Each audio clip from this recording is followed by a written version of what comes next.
Right, this lecture is called Where Mammals Reigned because we're going to deal with the creatures that are higher up in the geological column, and we want to find out where they came from. Were they very different to what they are today? Is this a strange world that existed in the past that does not reflect the present? Here we have the geological periods. Remember that after the Cretaceous, which is this marine sediment layer with all the calcium carbonate deposits, we have these upper layers over here, which are known as the Cenozoic. And in these layers, we also have marine organisms and all these strange little creatures that we find lower down, many, many of them. But then we also have the mammals and the birds and some human fossils. And the question is, where do they come from?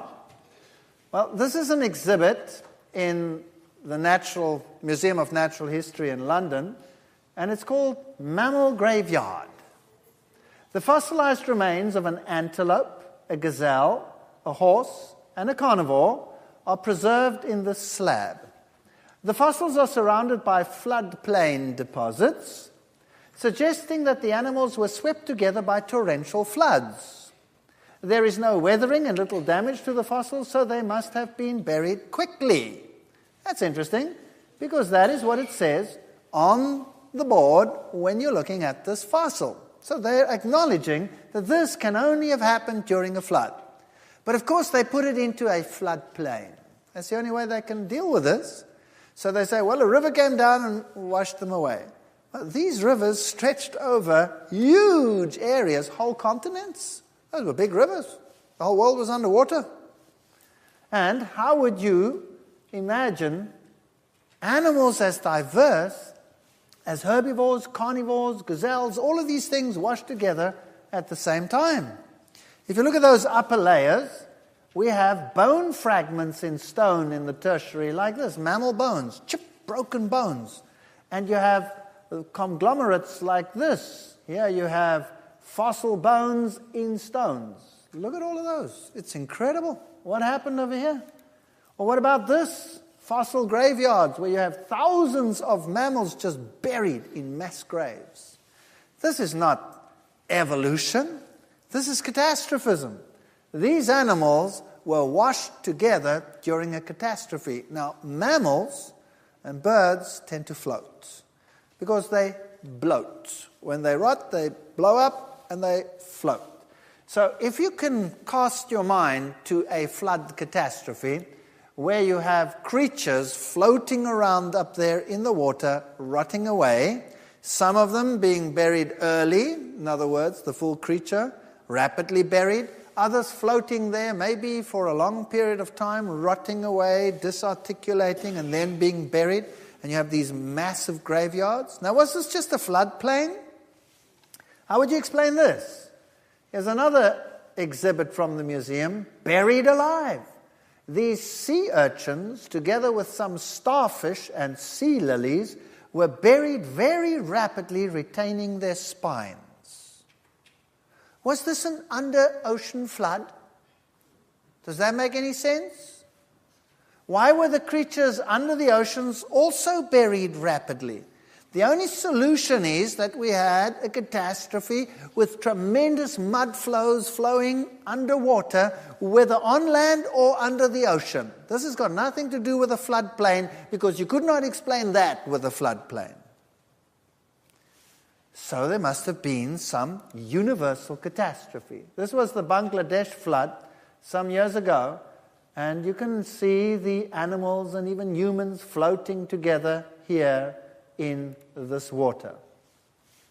So where do the mammals come from? How did they evolve? What does science teach? Science tells us that the mammals arose from reptiles and that these then roamed upon the earth. Originally, they were together, then the mammals gained the ascendancy. Well, that's absolute nonsense because we have reptiles and mammals today. The only ascendancy that we have is in the mind because we happen to be able to think about these things. Well, where did the marine mammals come from? What does science teach about them? Well, obviously, since they're mammals, and mammals arose from reptiles, then they arose on land. Isn't that what science says? So they must have arisen on the land. So, how did they get to look like they look? How do these manatees and the seals and the walruses, how do they get to look like they look? Well, science teaches literally this.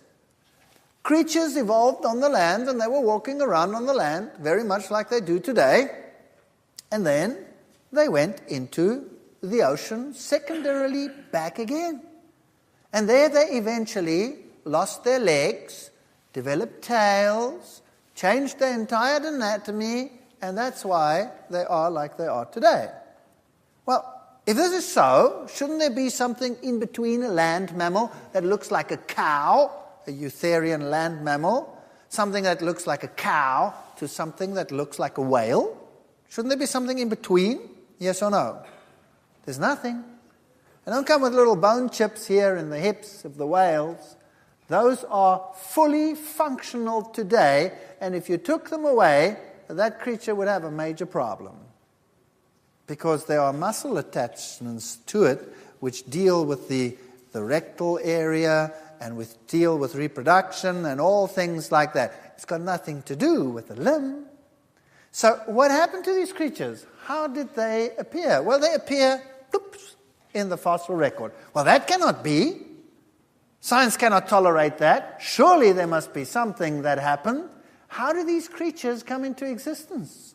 Do you know, there are not only here anatomical problems, there are huge physiological problems. The whole blood parameter, everything has to change in order to deal with staying underwater for very long periods of time, etc., etc. So this is a major, major problem. Did they develop from the land, or did they not? Well, we have huge marine mammals, like whales, for example, and you can get to be very big when you are living in the water. And what does science teach? Well, here's a typical example. Ancestral links present 60 million years ago. You had a hypothetical mesenchymal skeleton, and then we have, again, nothing to go on except animals that are fully formed, existing, and they take them up, and they say, well, Ambulocetus natans probably walked on land, and they have an example there, or Rhodocetus, and they have one over there, which is much like a seal that lives around today, and then you have the modern toothed whale. But the origin is, what does it say there? Hypothetical. Which simply means what? It doesn't exist. That's what it means. Now, what about those that they tried to put on the line? Well, here they have one. Pasicetus, that's the ancestor of the whales and the porpoises. That's one of the modern candidates. Where did they get him from? Well, here's a skull, land mammal, reconstructed from what? From a jaw and skull fragments. It's amazing how you can get the legs and the tail and everything from a jaw fragment. Isn't that incredible? Science is pretty inventive. Well, this creature probably never looked like that, and certainly had nothing to do with whales, but there is nothing else, so let's invent this analogy. Or Ambulocetus had hind limbs, was obviously able to walk. You need imaginative reconstruction to even attempt linking with the whales. Here's another funny-looking skull over here, Basilosaurus, a serpentine creature not related to whales, had functional hind limbs, too tiny for walking, probably used for grasping and reproduction. So they have some creatures that existed in the past that don't exist today, but they have nothing linking it to the whales. So this is pure conjecture, major, major problems. Here you have bears that swim, and in the origin of species, Darwin speculated that whales had evolved from bears that swim. Yeah, because there is nothing else. There is nothing else. Oh, scientists will tell you we have some evolution of where the opening of the blowhole sits. That's just variation. Just variation. It's got nothing to do with evolution, moving it backwards or forwards. We have people today that look very different, and animals today within the same group that look very different. So there is absolutely nothing. When they appear, they appear. Now, here's a study that was done by Raul Esperante of Geoscience Institute on the whale fossils that we find. And this is the order, the baleen whales, the ones that filter all the material out. And here's the other one, the tooth whales. And they did a study at an area in South America, here along Peru, that is called the Pisco Formation. And it's so-called Miocene-Pliocene. And it's got all these whales. Here is a complete area study of what they found. The black dots are incomplete whales and the red dots are complete whales. Huge numbers of whales just buried over there. And here's the whale distribution abundance in some of the other areas. Just huge numbers. Now, what happens today when a whale dies? Well, he'll get eaten up in the sea and there'll be nothing left of him. But sometimes whales get stranded. What happens to them? This is what happens to a modern whale carcass. What happens is a whale carcass can sink or float, or it can reach the shoreline. That's the bottom line. Here you have whale skeletons on the coast. What happens to them? Look at the bones lying around.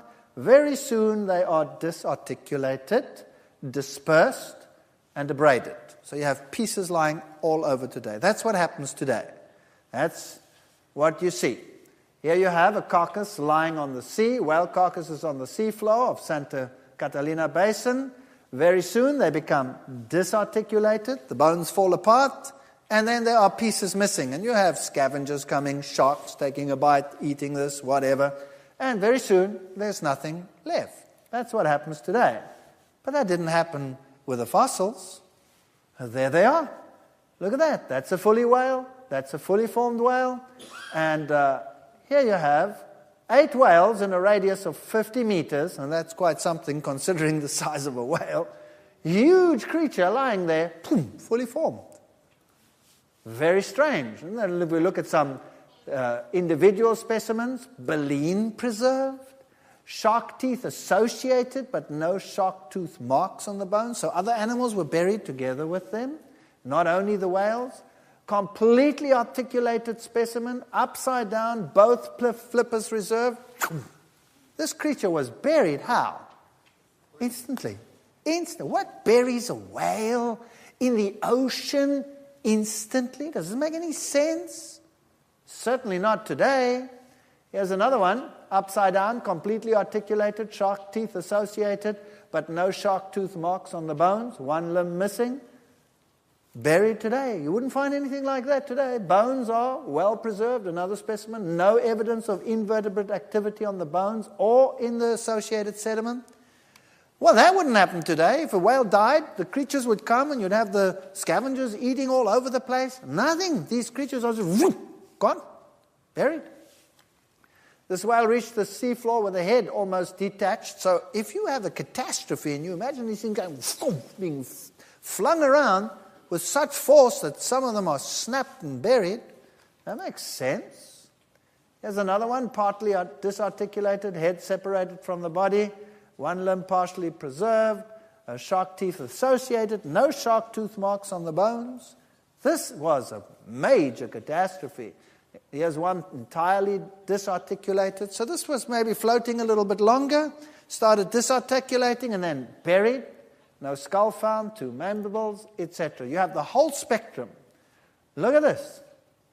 5 specimens with their baleen plates were found.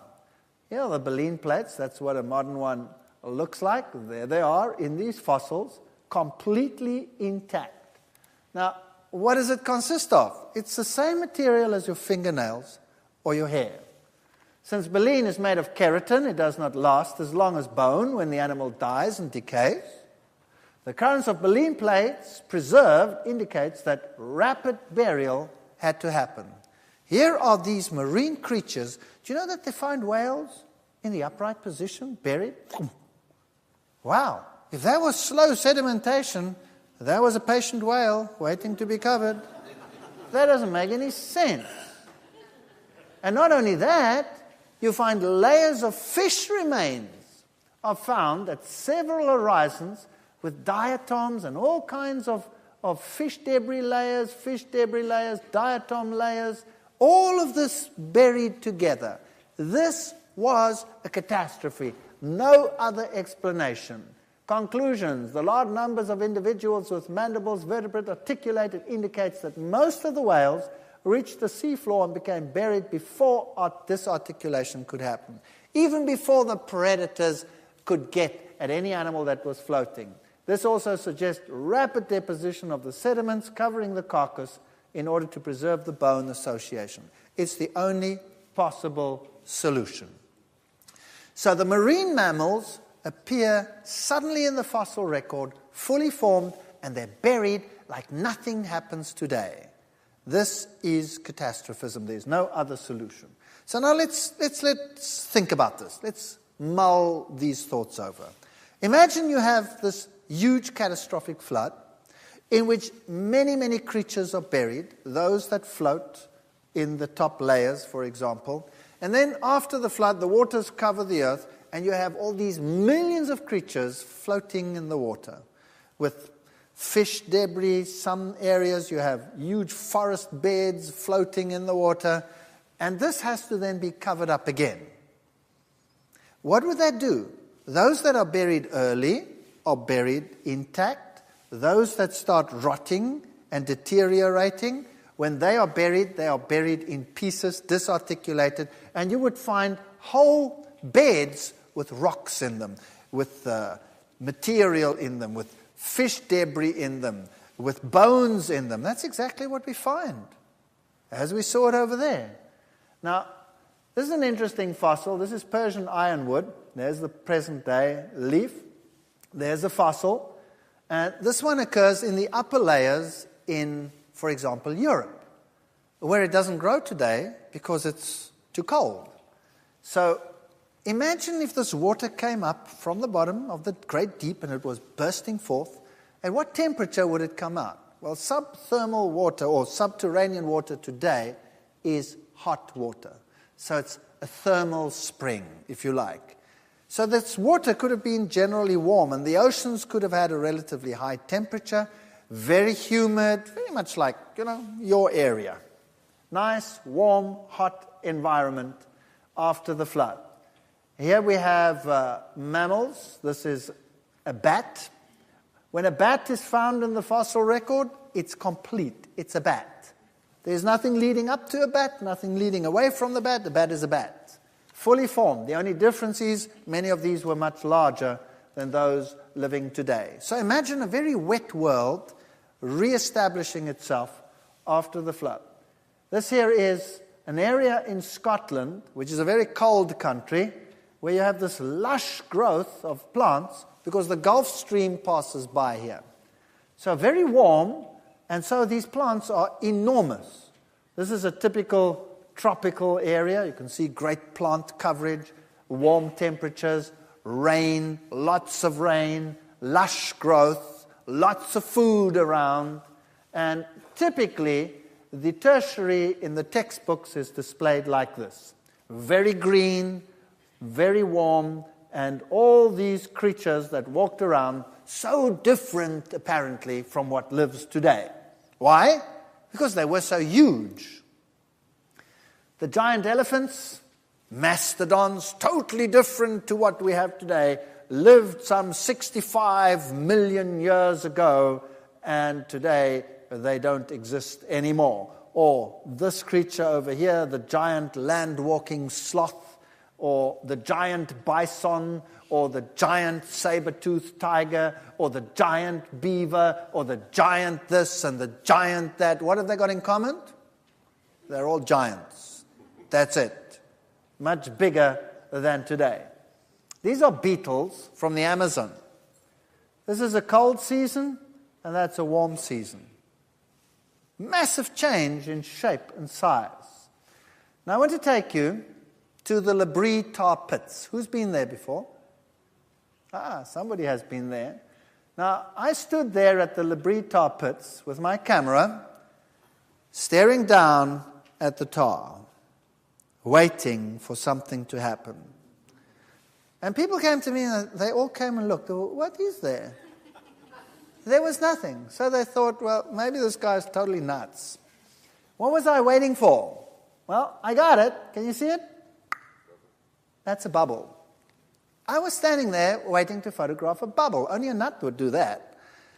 But I had method in my madness. What was I doing photographing a bubble that came up periodically?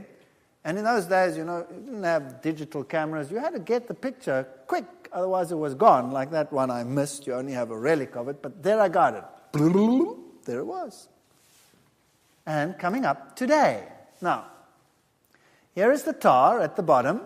And there's obviously some crack or crevice in the ground. And the tar is being pushed up and ends up at the top. Obviously, this is decaying organic matter down there, and it is under pressure. So that's what pushes this up. The same happens if you strike oil. You're living in an oil-rich area here, Texas, all of these places. And if you strike oil, and you strike a good one, then out it comes at the top. Why? Because it's under pressure. 20,000 pounds per square inch pressure. That's pretty incredible. Now, here at the Labrie, there's a crack in the ground, and I can actually watch the bubble rise. There it comes. How old am I told this oil is? Millions and millions of years old. How old am I told this tar is? Millions and millions and millions of years old. Have you ever had a glass of soda pop? And you watch the bubbles rise? Or you left the top off and you come back after an hour and you want to pour yourself one and you go, yeah. Why? What happened? It's flat. That's what we say, it's flat. The bubbles are gone. Where'd they go to? They disappeared into the atmosphere. Now, isn't it incredible that rock is porous? That this oil is buried under porous rock where gas escapes. Isn't it incredible that here you have a crack in the ground? That means you have left the top off the bottle, but the bubbles still come up today. How many millions of years do you think this is old? How long has it been bubbling down there? This is impossible. This cannot be very old. The only reason why it's still bubbling is because it is a huge deposit that still has trapped gases from the decay. So we're talking short chronology here. We're not talking millions of years. The fact that when you strike oil, it shoots out the top means that the cap is pretty well sealed still, but rock is porous. That gas has been escaping all the time. The fact that it's still there, that pressure, tells us not long ago. But that's not my point. Tar and oil is a consequence of the catastrophe. So when the waters covered the earth and the continents were raised up, then this flooded down and all this was reburied. You would also have this huge algal bloom that was then buried, and you'd have these masses of organic material buried under these layers with all these bone chips in them now. And that's the oil and the tar that we find today. That's all it is. Organic matter rapidly buried. And tar and oil is therefore a post-catastrophe phenomenon. Now these creatures come and they think this is a pond or whatever, and they walk in, but because it's tar, you can't get your leg out anymore. So as you pull the one leg out, what happens to the other leg? It goes deeper in. And so you try the other way, and so you just disappear, and down you go. And as these animals realize that they can't get away, they screech in terror, and what does that attract? Carnivores. So the carnivores come running, and they attack the animals, and they themselves get trapped in the tar. So in the tar, you have a strange assembly. You have more carnivores than you have herbivores. That's not normal. That's not natural. So it's not a natural phenomenon. What has happened here is these animals were trapped because they came. And we have the saber-toothed tiger. That's what he looked like. Strange creature in the past. In the tar, you dig up a giant mastodon. You dig up a giant sloth. There's one over there. In a trip to South America, some scientists were traveling there, and they came across a hacienda, it's a farm, and there was the skin displayed at the entrance. The farmer had put a skin up, and they wondered, what the heck is that? They'd never seen anything like it. So they went and asked, what is that? And he said, come, I'll show you. So he took them to a cave, and there were bodies of these creatures lying there with the skins still intact. Do you know that in Australia, there are certain cave areas where the oxygen levels are slightly different than outside, and there you find giant kangaroos lying over there, supposedly millions of years old, with their skins still intact? Do you believe that? Well, it's a fact, but certainly you would have to modify the millions of years. So some people believe that maybe these creatures are still alive today in the jungles, and some have even ventured to try and find them.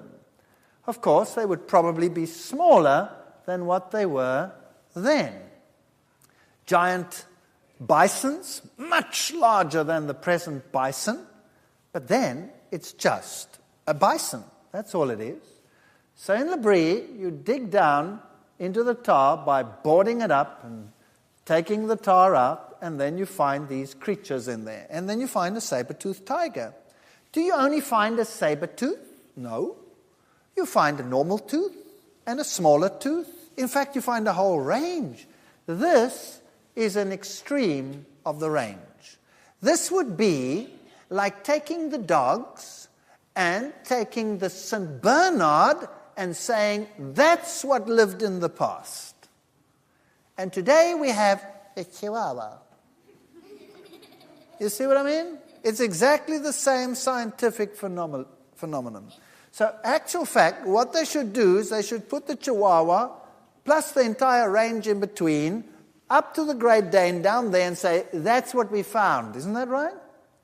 But what do the textbooks display? The extreme of the range. Why?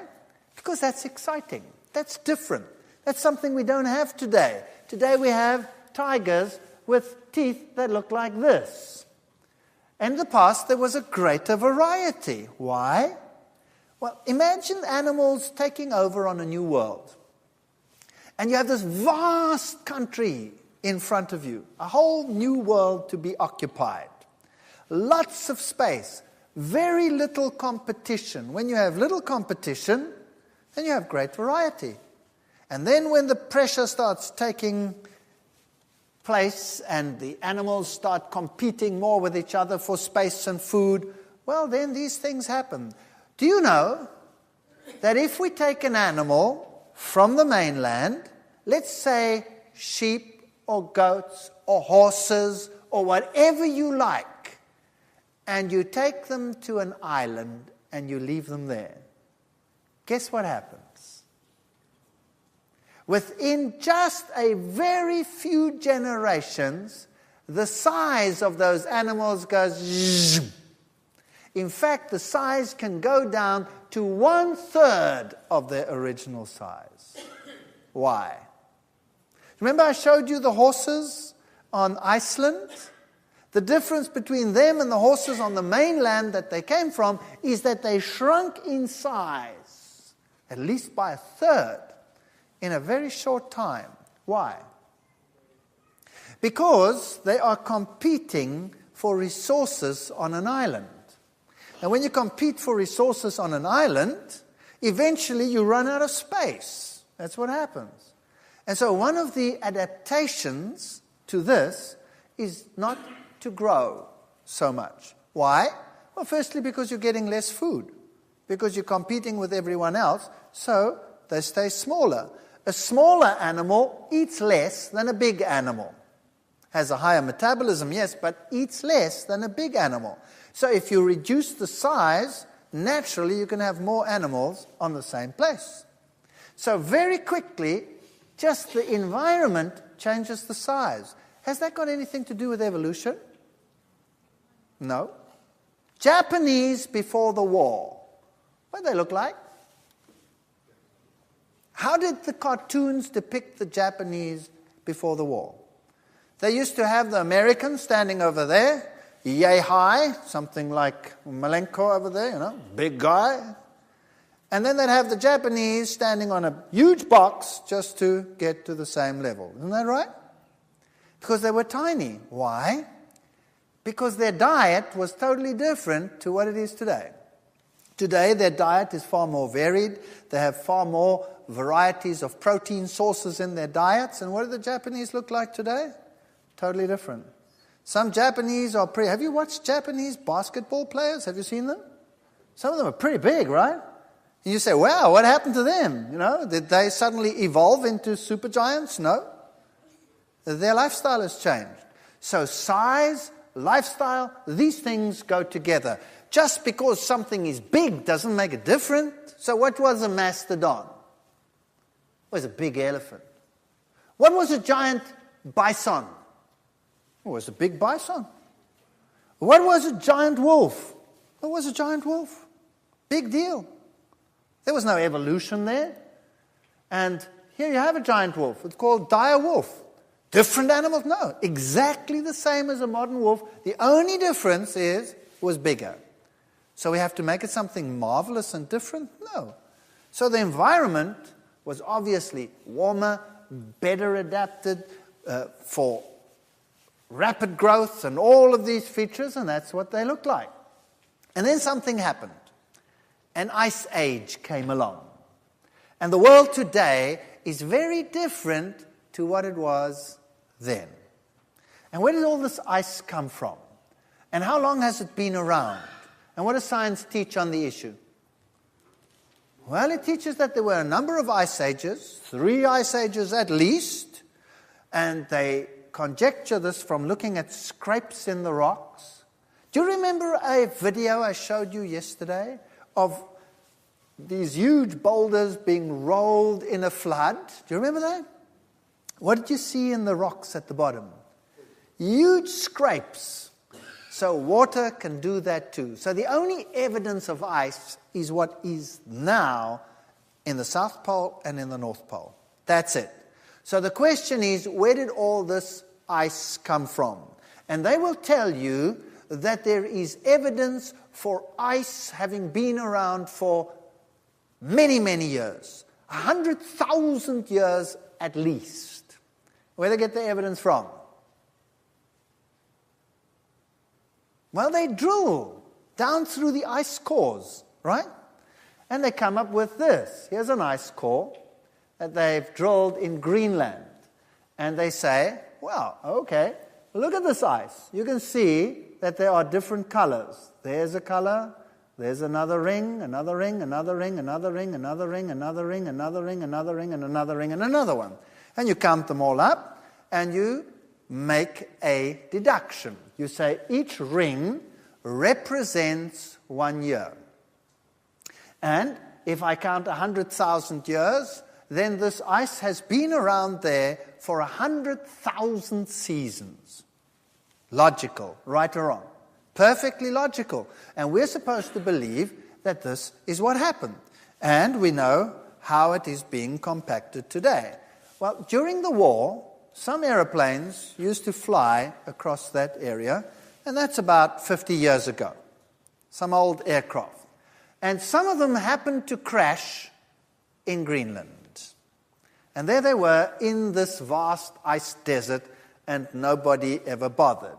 Well, recently, some of those have been rediscovered, and they actually dug them up. And they're covered by huge quantities of ice. So they dug down to them. And if you look into the ice as we go down, you find hundreds and hundreds of those ring layers. So those airplanes have been buried for thousands of years. Right? So obviously these rings are not year rings, just like the valves. So we cannot say that this ice age is 100,000 years because of the ice cores. Those are event layers. A storm creates them. And you can have many, many storms in a season. It doesn't have to be millions of years. Now, if you have a warm ocean originally, lots of evaporation, and then something happens to make it suddenly cold, what would happen, and how did it happen? This is Athabasca Glacier, and we find this glacier in Canada. It's a huge glacier, and it's not a very good idea to go walking on a glacier, although I did go and walk on a glacier, because you have these glacial rivers, and there's one flowing, and it just disappears suddenly, and it's gone. If you slip, and you end up in that river, you're gone. Nobody will ever find you again. You'll end up somewhere under the glacier. And here are markers of where the glacier has been over the years. And there is a remarkable recession of the glacier. It's just going back. And they discovered that if they calculate this out, then this whole ice age idea of hundreds of thousands of years is reduced to 600 years. 600 years for complete glaciation and deglaciation. Glaciers cause U-tubes or U-basins. So this is a glacial basin up there in the north of Canada. Obviously, the ice was there and the ice was gone. There's a glacial river, there's a glacial lake. Something must have happened to trigger such an ice age. Maybe there were some meteor impacts. It's a possibility. And that caused some cracks and strange occurrences on the earth. Is there evidence of this? The answer is yes. If you look at the surface of the present earth, you have giant impact craters. For example, here, the great Arizona crater. You have huge craters in Siberia. You have enormous craters all along and meteor impact sites in Africa. And the earth must have been bombarded. But you don't find meteors in any of the rest of the geological column. So it doesn't seem as if this existed before. It's all on top. And if you look at these craters and where they occurred, this must have really caused some catastrophe on the earth. And maybe this was the cause of the great volcanic eruptions that must have existed in the past. One little mountain, Mount St. Helens, put so much dust into the atmosphere that the world temperature average dropped by 1 degree centigrade because it shielded the sun. Krakatoa was 4 times as strong, 4 times as big as Mount St. Helens, and Krakatoa dropped the world average temperature by 4 degrees centigrade. One volcano. What do you think 80,000 volcanoes going off at the same time would do? Can you imagine it? Can we even imagine it? If you go to Washington State, you have all this lava lying on top, huge districts of lava. You have these great volcanic dikes. Everything's on the top. And there they are, volcanic dikes, great volcanic activity. There was the explosion of one volcano, Mount St. Helens, 500 Hiroshima atomic bombs going off at the same time. And that was a Mickey Mouse volcano, tiny compared to the others. Now, here is the Great Ring of Fire, where you have all this great volcanic activity. Then you have the mid-oceanic ridge in the Atlantic, which ends up in Iceland.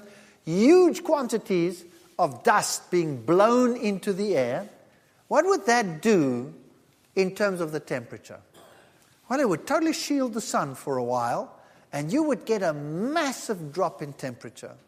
And if you have warm oceans, you'd have lots of evaporation and sudden cold, and you would get ice. And glaciers would form and rush and expand across the continents, but all along the coasts, what would you have? Nice, temperate, warm climates. Just like in Scotland, I showed you those lush growths in this icy country where the Gulf Stream is nice and warm.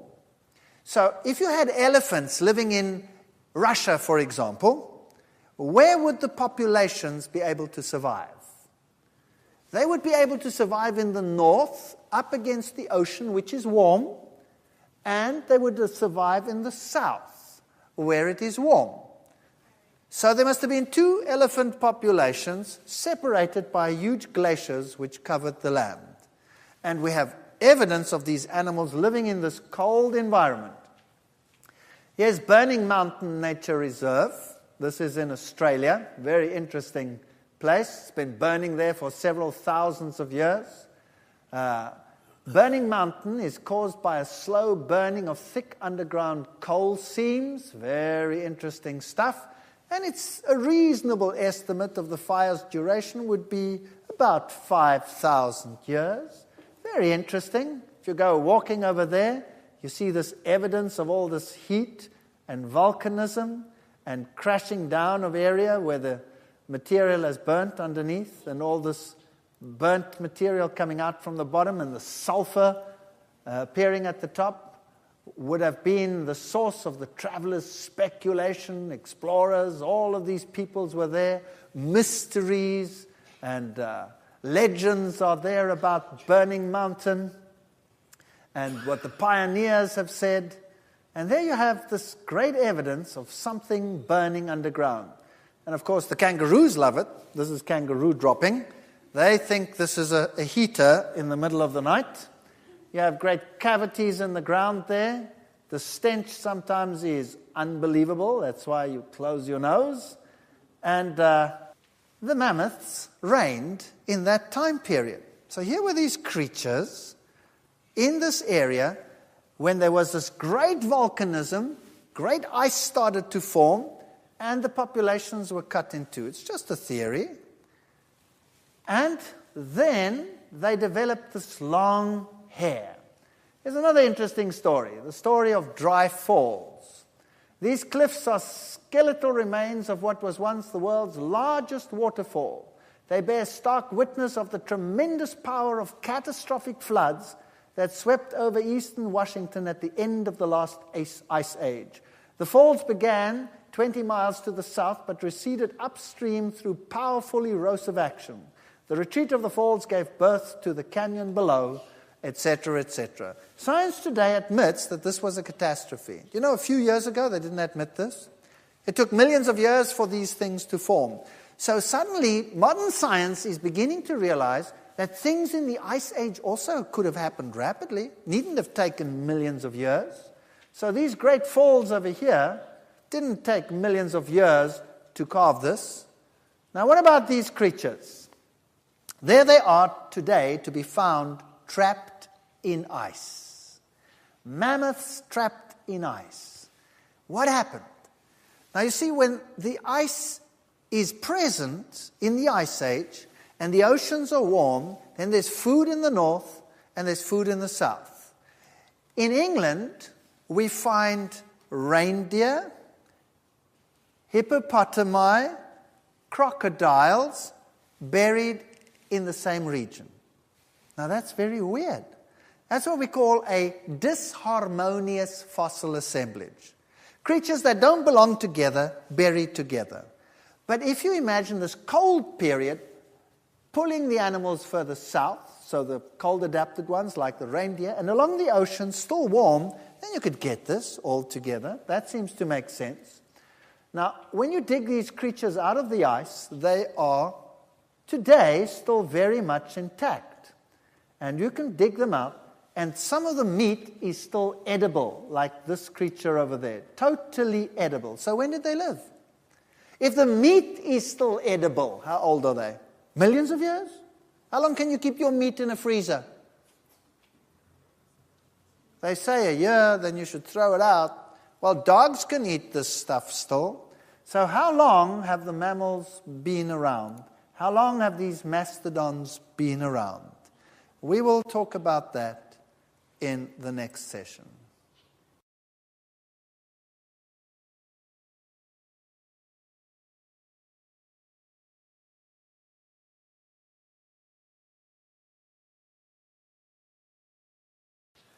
We were talking about these mammals, these giant mastodons that lived supposedly millions of years ago.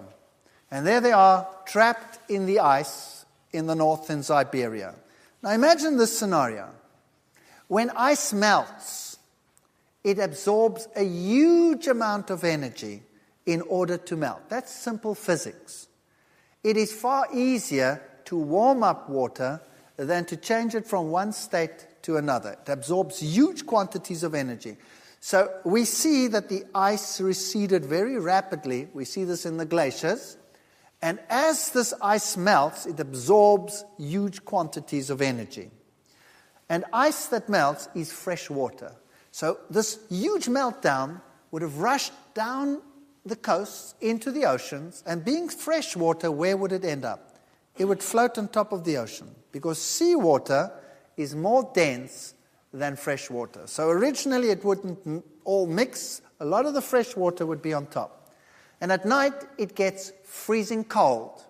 What happens to that water? It freezes. And so during the melt phase, suddenly there was a giant freeze.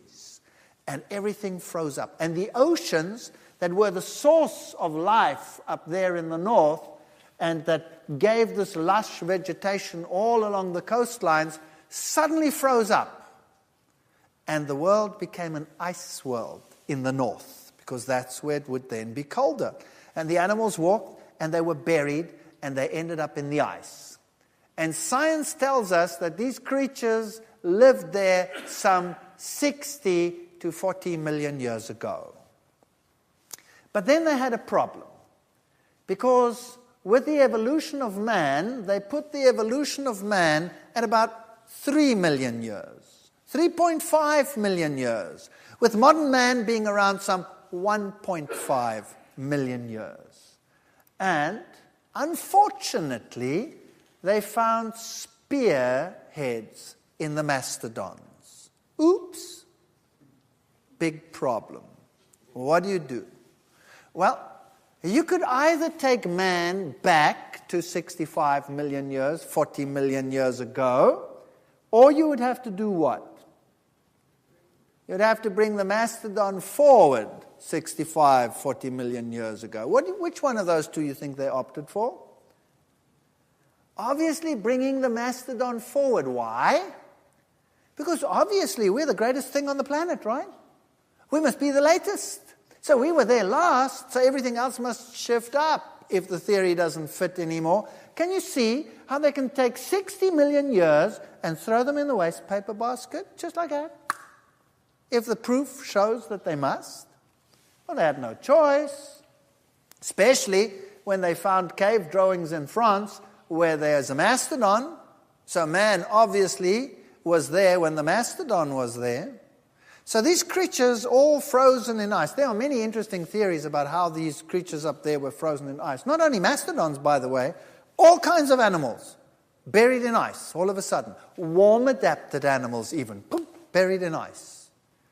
This is very, very, very strange. Some theories say that there was some big celestial snowball that came down and buried them in almost liquid nitrogen freeze conditions.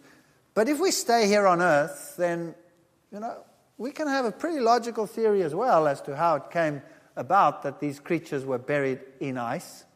And definitely man and these creatures were contemporaneous. Again, that blew their theory right out of the water. So let's have a look at the dawn of man. One thing is for sure. We don't have the propensity of fossils for man that we would expect. Why not? Well, think about this. Man is a very gregarious creature, and he tends to gather in societies. Isn't that correct? Today we live in cities. Where do we find the largest population? In the cities. That's where you would find most of mankind, in the cities. Now, God, according to the Bible, destroyed man off the face of the earth, and he destroyed the whole of the creation as well of the then-time world. And if this is so, then the reason given is that he destroyed them because of sin. Is that what the Bible says? Okay. So obviously, sinful man was the main target. The rest is there as evidence because the animals were everywhere, but man was relatively localized, except for those that, like today, like to live in the outback. But they would be scarce. Now, where do we find the greatest evidence of the flood today? That would be interesting, because obviously the greatest evidence of the flood would be there where sin, in inverted commas, would be the greatest. Would that make sense? Now, where do we find the greatest evidence of the flood today? Unfortunately, we do not find it on land. We find it under the ocean. If you go to the Pacific Ocean, for example, there are canyons under that ocean 4 times bigger than the Grand Canyon. Now, canyons don't happen underwater. They happen because water rushes through the area in a flood. So what does that tell us? That was once where? On top. That was once land. What is now underneath there was once land. And there is great evidence of activity down there which tells us that a tremendous flood catastrophe happened under there. All right, that's logical. So is it possible that the great cities with all the myriads of human fossils are perhaps buried in sediments under the ocean? That's a possibility. All right, let's go back to legends. Where do legends say the pre-flood world is today? Have you ever heard of the legend of Atlantis? Where do they say that is? Under the ocean. All right, if we don't like that, what does occultism teach? Occultism, that's a very interesting subject. The occult world and its secret knowledge. What does that teach? Where were the ancient people and where are they today? They are buried under the sea. That's what they teach. That's what occultism teaches. If you get the great books of Masonry, for example, the great articles that they have, they will tell you that they were under the sea. That's very interesting. So what we have is a scattering here and there, with a great bulk of them not there. The animals you would have everywhere because they were everywhere, except perhaps in a large extent where man lived, just like it is today. You don't have elephants and lions and reindeer running through the streets of New York every day, do you? So why would it have been different then? So here's the dawn of man, and we are told that man lived, or the ancestors of man lived in the trees, and then came down from the trees because the climate changed or whatever, and we started getting grassland, and then the creatures walking there between the grass had to adapt to the new environment. They couldn't look over the grass because it was too tall, so they stood on their hind legs to peer over the top. And eventually they started walking upright. Now, firstly, that's not even scientific. That's total rubbish. Because that would be what we call Lamarckism. That means an animal starts doing what it does because it wants to achieve a certain state. We'll talk about Lamarckism and Darwinism in another lecture. It's not scientific. But nevertheless, that's apparently what happened. And modern humans look like this. And there was some transition from the state of walking on all fours up to the upright gait. And the world would like us to constantly be reminded where we come from. So, How Man Began was a Time magazine article not too long ago. And they show a man over here. And notice again the scratches and the blood. Why? Because it shows his primitive nature, his vicious, primitive, diabolical past. That's what it shows. And here, he had an article in Time magazine, a previous one, How Man Began, and 2.5 million years ago. And in case we have a new generation in a couple of years, they'll bring out a new one and it'll say, How Man Began, and you'll go through the whole rigmarole. So that every generation is reminded that this is our origin. Very primitive, very vicious, very wild. Now, scientists generally get angry when you say to them, they evolved from the monkeys. Because science doesn't teach that. You must understand the theory as it is. We did not come from the monkeys. Science teaches that the monkeys and man are end products of an evolutionary process. They are all there together. The ancestor of both of them is somewhere lower down. So the real ancestor is probably this one over here, the tree shrew. And notice that the eyes are on the sides of the head. And so the animal evolved so that the eyes moved to the front. Now, if you have the eyes in the front, then you can triangulate, and that would supposedly give you a selective advantage in judging distance and jumping from branch to branch. Of course, the tree shrew never misses a jump. So what the selective advantage is, no one really knows, but that is the theory of how the brain increased in size. And, of course, they were arboreal. They lived in the trees. So the climate changed and the trees started disappearing and they started coming down. And when they were up there in the trees, they were perfectly happy with their bananas and their leaves and the things that they eat. Vegetation.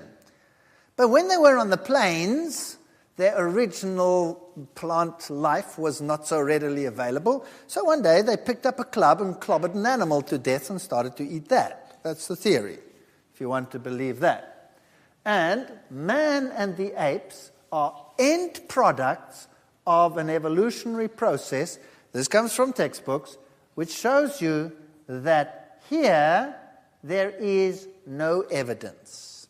The only evidence we have is at that level, and any creature that is buried with them in the past.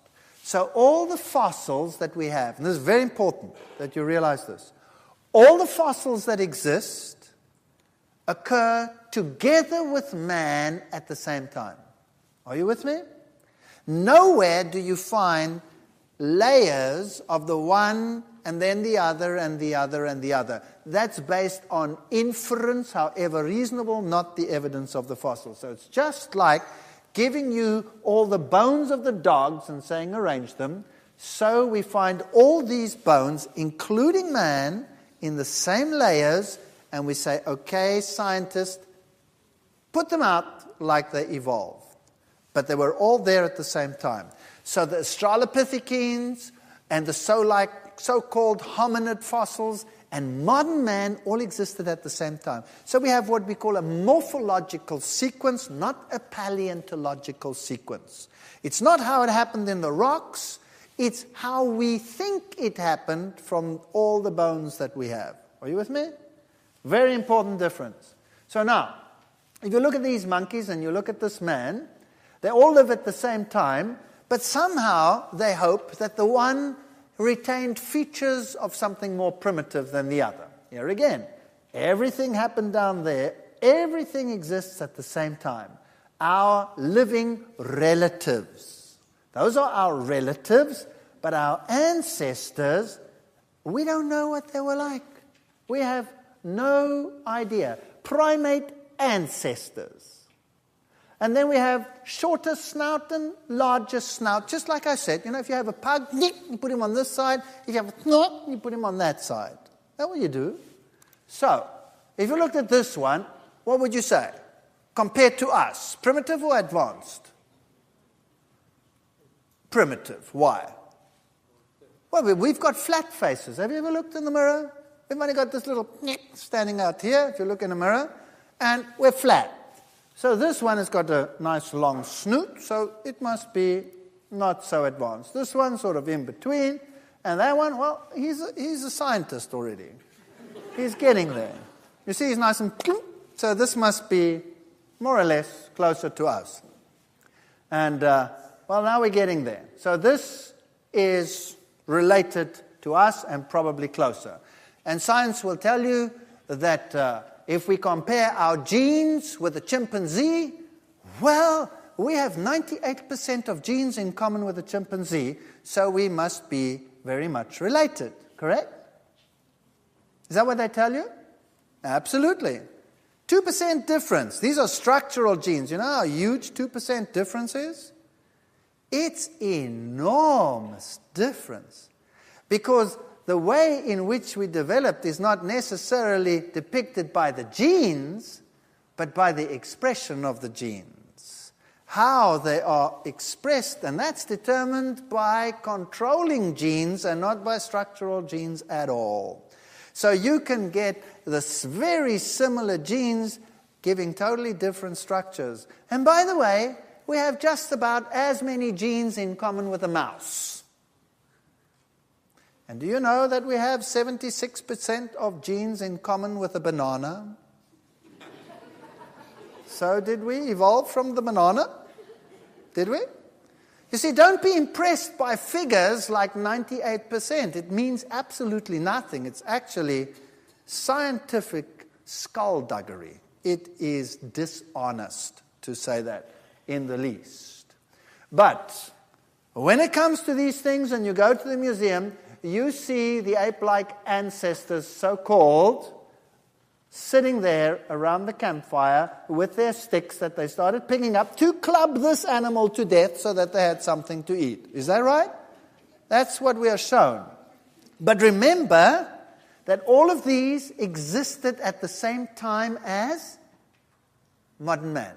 So this is purely morphological. They find bones and they say, okay, this bone, well, he probably represents a more primitive line, just like they take the modern animals and say, well, that one's obviously more primitive than that one, purely on looks. And in the case of your own Nebraska man, they had him with sticks and hunting and fireplace and, the whole shooting match based on one tooth that they had found, which happened to turn out to be a pig's tooth. So this really is scientific inventiveness at its best.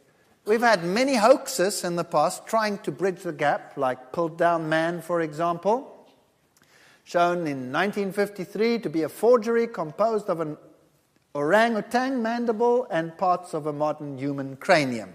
So there have been forgeries to try and get this across. We've had many, many forgeries where people try and imprint or show evidence which they want to find. Now, the modern theory says that man evolved out of Africa. That's the prevalent theory today. And that you have all of these modern hominids like Homo erectus, Homo neanderthalensis, Homo sapiens, and some Homo antecessor over here, coming out of this group over here, which are all ape. So they have the Pithecanthropuses and the Australopithecines. These are all ape. And these are all human. And we find them together. Now, the out of Africa theory says this is how they spread, probably here out of the Horn of Africa. And Homo sapiens has only been around 100,000 years, so they say. And if you take the full picture, then we have these two groups of fossils over here. This one over here in the Horn of Africa, and this one over here in South Africa. Those are the prime sites for human evolution. There's another theory which is called multi-regional hypothesis, which shows man approximately everywhere at the same time. So regional populations of Homo erectus may have evolved into Homo sapiens while intermingling with one another. So here's everything at the same time. So there's really no evidence for the out of Africa theory. This is far more common.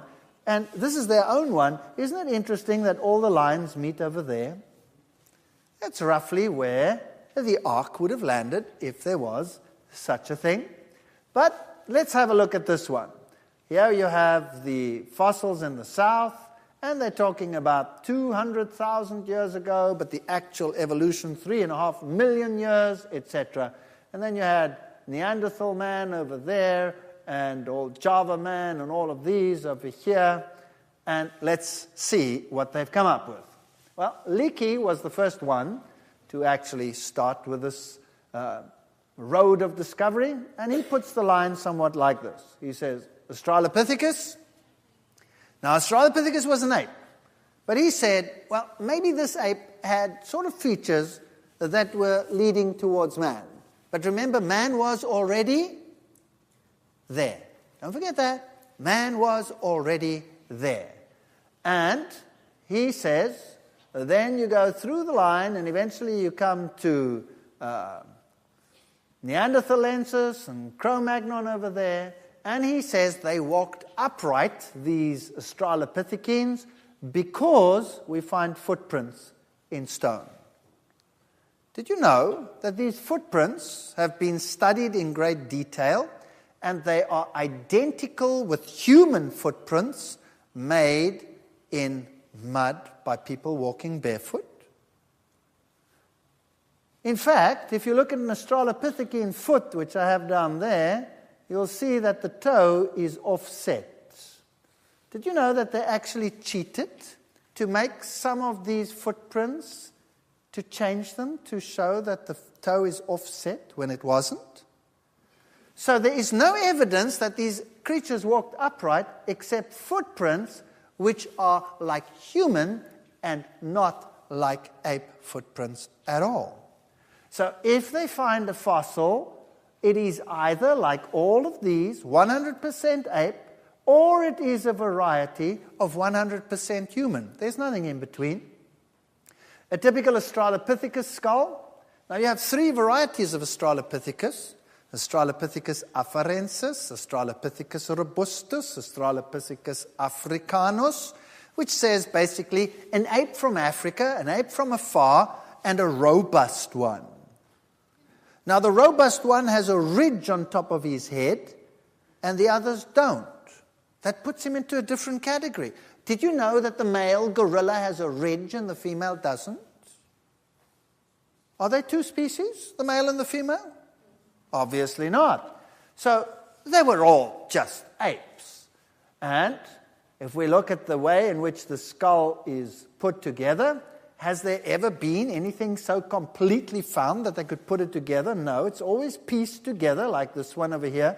This is the famous skull 1470, also pieced together with pieces missing, but no full skeleton to go with it. So you can't tell whether it walked upright or whether it didn't. You only know that this is 100% ape as far as the skull goes, and the rest is pure conjecture. This is Johansen. He's the one who found the famous Lucy. And he says, well, she is the prime candidate. Lucy was tiny, and there are scientists today in the literature which say Lucy was nothing other than a pygmy chimp, because she was 100% ape. But how do they depict Lucy in the museums? This is the Museum of Natural History in London. Notice the footprints again. Lucy walking there with a child on her. Is Lucy more closely related to humans than other Australopithecines? Notice it's just an ape. This question is still, what does it say there? Today in the museum, where the greatest paleontological scientists in the world today reside. This question is what? Still unanswered. Partly because each kind of Australopithecine has unique features that could link it with human beings. Of course, they were contemporaneous with human beings. Human beings were already there, so this is no evidence of evolution. These were just apes. Did they walk upright? No evidence whatsoever. Oh no, but they show them gathering sticks and making things and doing all of this from what? That skeleton? That's what they've got. Now the head is 100% ape. The arm-to-leg ratio, they say, is midway between a human and an ape. You see, apes have a leg-to-arm ratio of about 1:1. That means the leg is as long as the arm. And humans have a leg-to-arm ratio of 1 to 0.75. So the arm is only 3/4 as long as the leg. Now that is the average ratio. Now Johansen worked this out and said the ratio here is 1 to 0.87. That's sort of halfway between apes and man. Hello? There are pieces missing there, pieces missing there, pieces missing there, pieces missing there, all over the place. How does he work that out? How does he work that out? But he says that's not the only evidence, so let's forget it. By the way, Johansen is has a big problem, especially with me. Have you seen my arm? It's very, very long. So I must be some intermediate hominid. Some people just have long arms. I can't help it. But it's good to keep trouble at arm's length. Now, he also says this hip over here tells us that she walked upright. Unfortunately, not with that one, because with this one, she actually walked like an ape. But he says this hip must be twisted. And if we twist it a little bit, then she could walk upright. Not with this one, but if we twist it, we could. And he says it must be a twisted hip. But of course, there is no other hip to compare it with. Can you see? So all we have is a hip that makes her walk like an ape.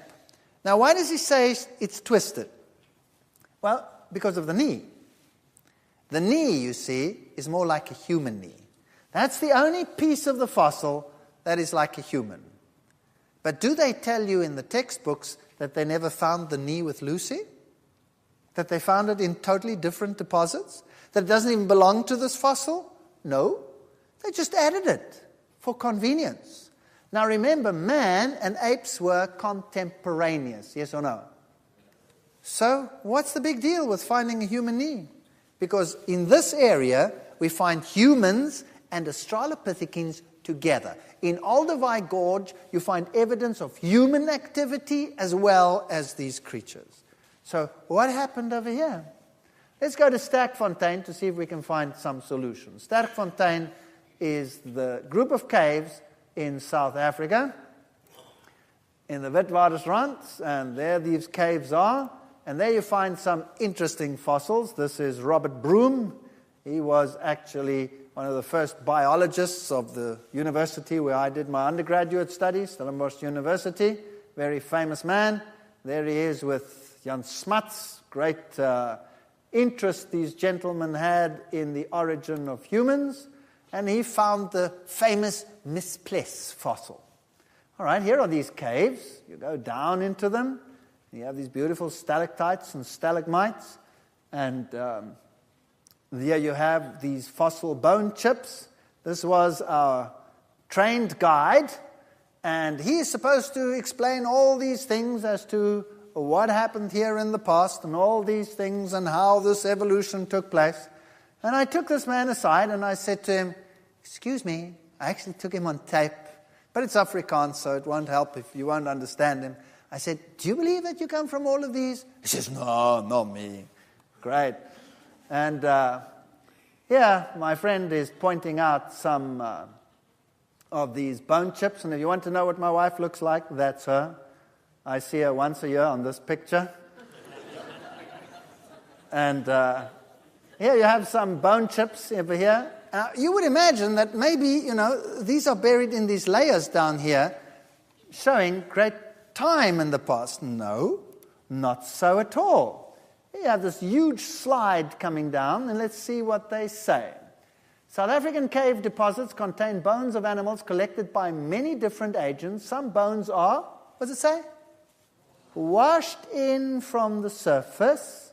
Others are dropped down shafts by leopards feeding on prey, which they bring to overhanging trees. Hyenas bring bones to their young in dens within the cave, and porcupines accumulate bones on which they gnaw.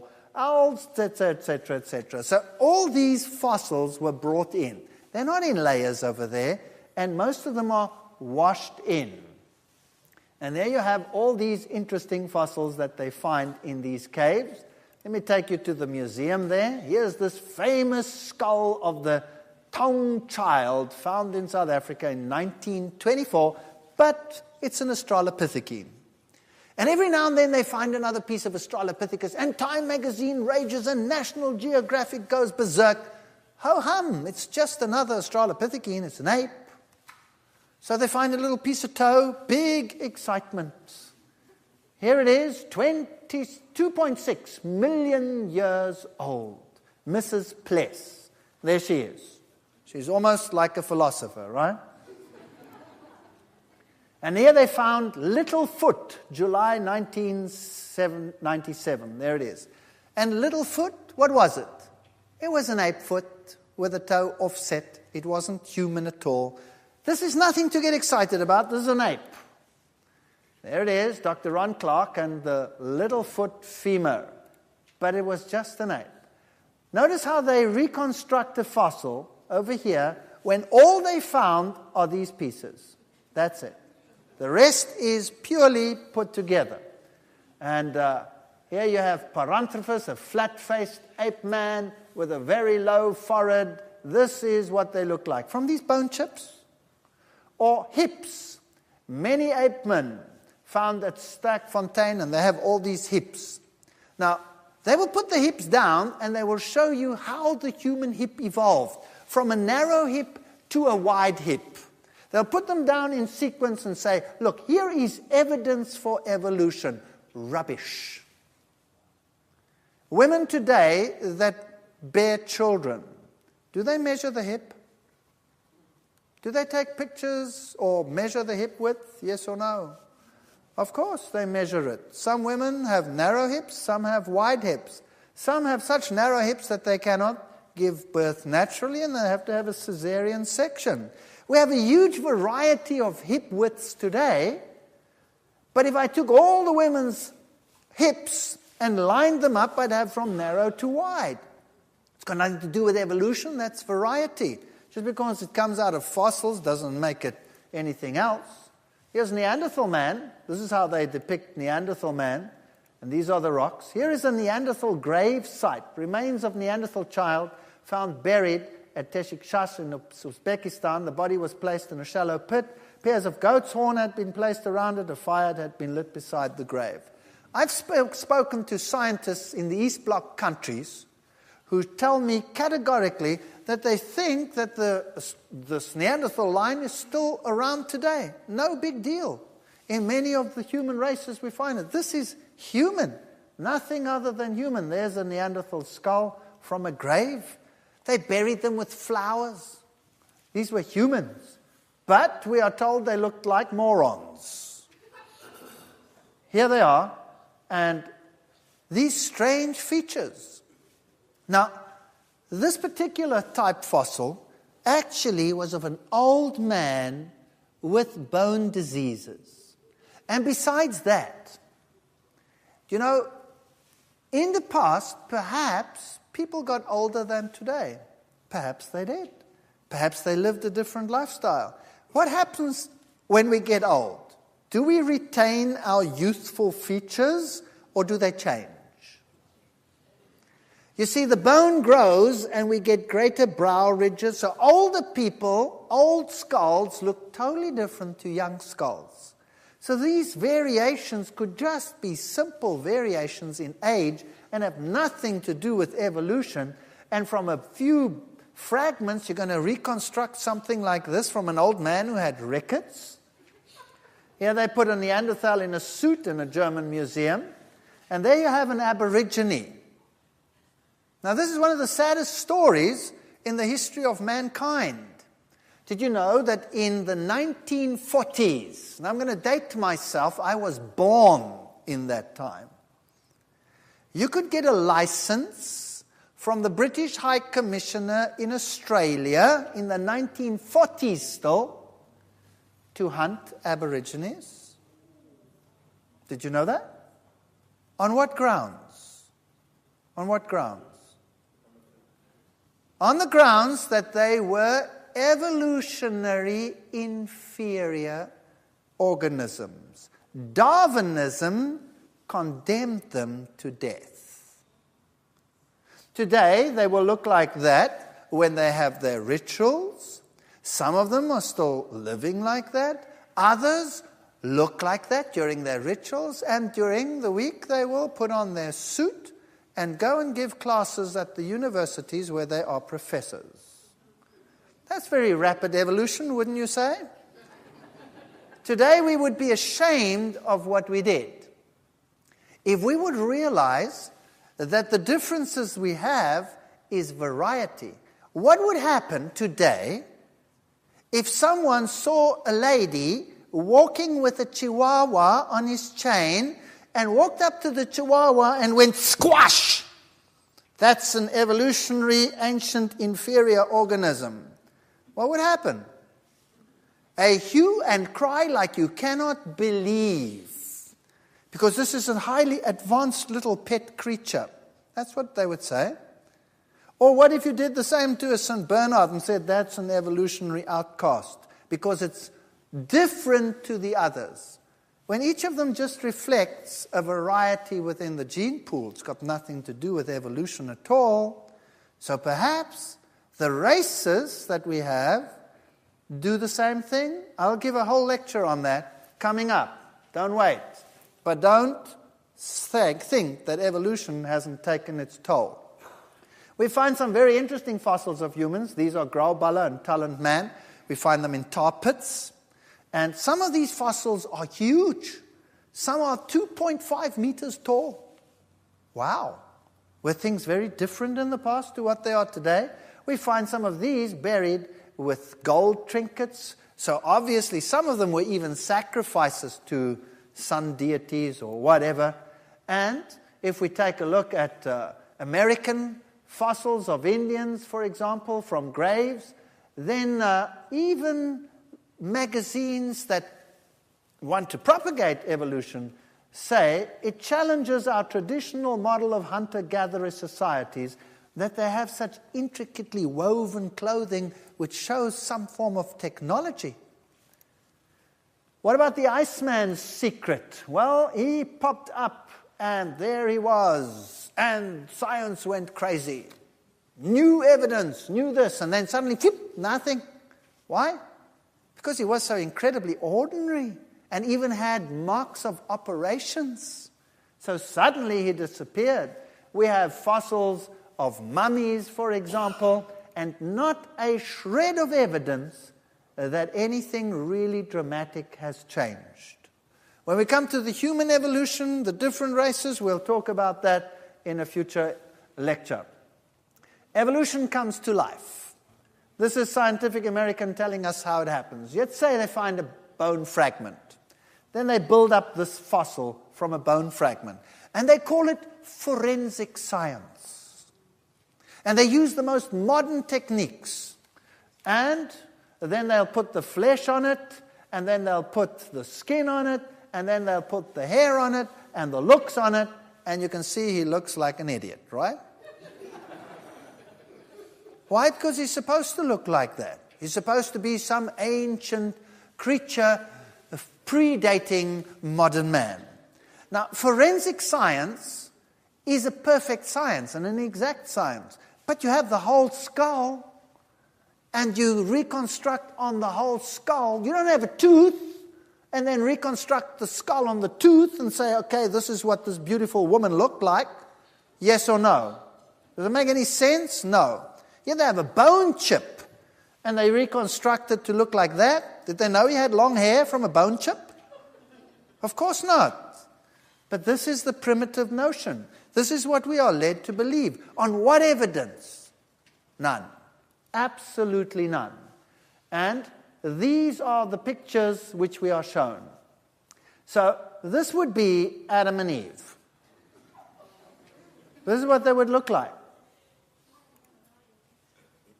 Well, this is interesting. There's Eve, as science says she looked like. Genesis 1 verse 27, so God created man in his own image, in the image of God created him, male and female created he them. I asked the young people, help me out here, I'm an old geezer, just help me out. Which are the coolest women in the world today? And they said, Mariah Carey, Beyonce, and Avril Lavigne. I said, okay, there they are. I put them on the screen for you. Each of them, and they represent different races as well. And I must admit, pretty nice-looking women. Pretty nice-looking women. So now, Genesis 1:27, so God created man in his own image. In the image of God created he him, male and female created he them. Fascinating story. Fascinating story. Did Eve look like that? Or does this reflect a little bit of what Eve might have looked like? What do you think? The choice really is yours. Either we have a noble origin, or we come from the slime pit all the way through to modern man. That's the choice we have. Either we are sons of the Most High and daughters of the Most High, or Eve looked like that. I'll tell you something, if that was Eve, I would still be running. And there would be no prosperity, no posterity either. There would be no offspring because I would never get near to Eve, that's for sure. So if this is correct, and God created man in his own image, and in the image he created him, then imagine a world that was perfect, and a world that was covered in the most beautiful vegetation, and yet these magnificent animals on there. Well, this raises a whole pile of questions. Then why doesn't it look like that today anymore? Why do we have death and carnivores and all these creatures? That's a difficult question to answer. But I'll be addressing it in a whole lecture. And we'll be looking at those issues. And we must be able, on the basis of the facts, to decide, is there evidence that Eve looked like that, or is there no evidence that she looked like that? That's for you to decide. Thank you for coming tonight. Don't miss the next ones. They're going to get exciting.